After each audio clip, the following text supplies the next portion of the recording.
Aquest 23 d'abril, per Sant Jordi, llibre, rosa i mani. Fets violents que es van produir a la Rambla barcelonina.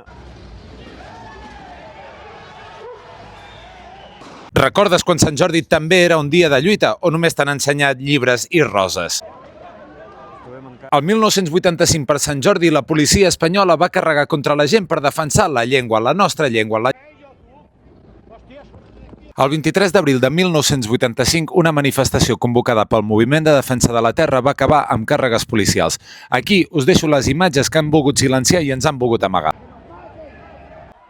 Gent apallissada. Membres del Moviment de Defensa de la Terra. Llibres i roses pel terra. La com poden observar, és notable i la violència també. Per defensar la llibertat i la llengua. Amb una senyora gran, l'escriptor i actor Jordi Torres.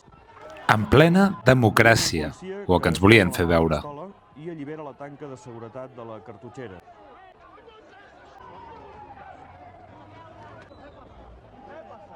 Com a conseqüència dels de terra, i la policia ha justificat aquestes actituds dient que havia...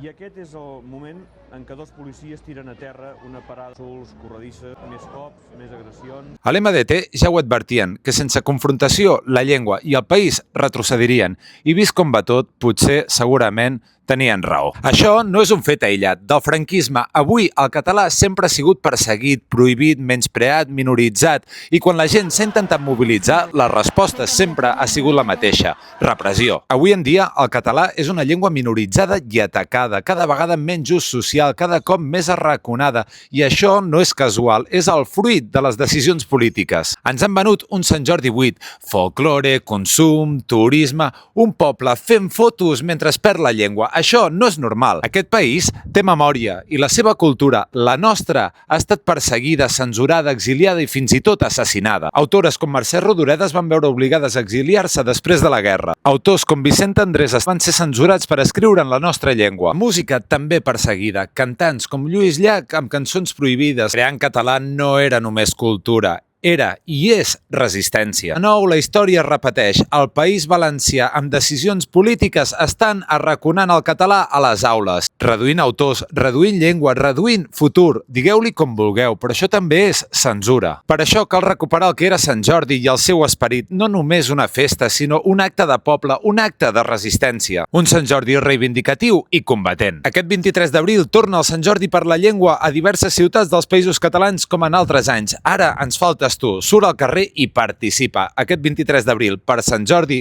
rosa, llibre i mani.